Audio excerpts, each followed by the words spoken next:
A brief history of music publishing. Music publishing today is the business of creating, producing, and distributing musical compositions, ensuring that the songwriter, composer, and any other creators receive royalties and fees when their songs are used or reproduced. The journey it's taken to get here has been a long one. The industry has developed most significantly since the 1800s, when, during the Industrial Revolution, print music was introduced as an option for venues to use for their patrons. As the demand for music in venues and establishments increased, classical music creators and performers began preparing and issuing sheet music to be used by the in-house musician to entertain guests. Thus began the music publishing era. As different orchestras were able to play musical compositions solely by the distribution of sheet music, the demand for published music grew. But this new industry didn't do too much to support the songwriter. This changed as organizations like the Music Publishers Association in the UK and later the National Music Publishers Association in the US were born. By the 1950s, composers were selling their entire copyrights to labels for $250, which was sort of a lot at the time, to earn money off their compositions. But by doing so, they were giving up all rights to ownership, giving the label 100% of the royalties from there on out.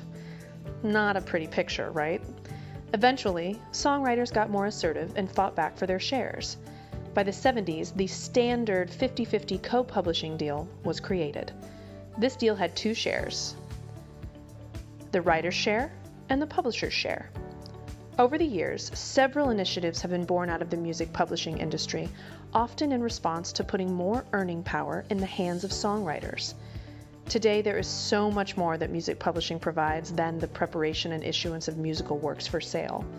Today, a music publisher helps the songwriter or rights owner collect royalties from a number of places, including, but not limited to, performance rights organizations around the world, streaming mechanical rights like Spotify, Apple Music, Tidal, Pandora, and more, mechanical rights for physical sales and digital downloads, either directly or via organizations like Harry Fox Agencies, or HFA.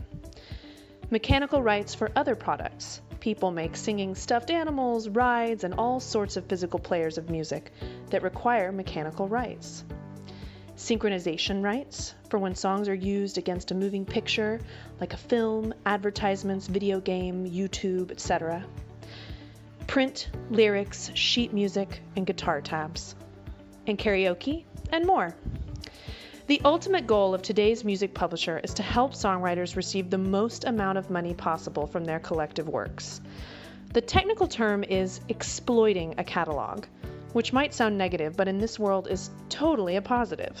Collecting music-related revenues is now a global affair, meaning it's opened a whole new arena for collecting money on a global scale.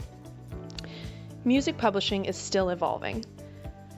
At its start, the number of sheets of music was what was used as a measure of success, and today the number of digital streams is the top determinant of a song's success.